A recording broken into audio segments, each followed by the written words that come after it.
النبي نوح عليه السلام دعا قومه لعبادة الله لأكثر من 950 عاماً، ولكنهم كذبوه وسخروا منه.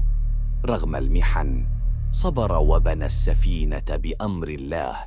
جاء الطوفان ليهلك الكافرين، ونجا نوح والمؤمنون معه ليبدأوا حياة جديدة. القصة تعلمنا الصبر والثبات على الحق.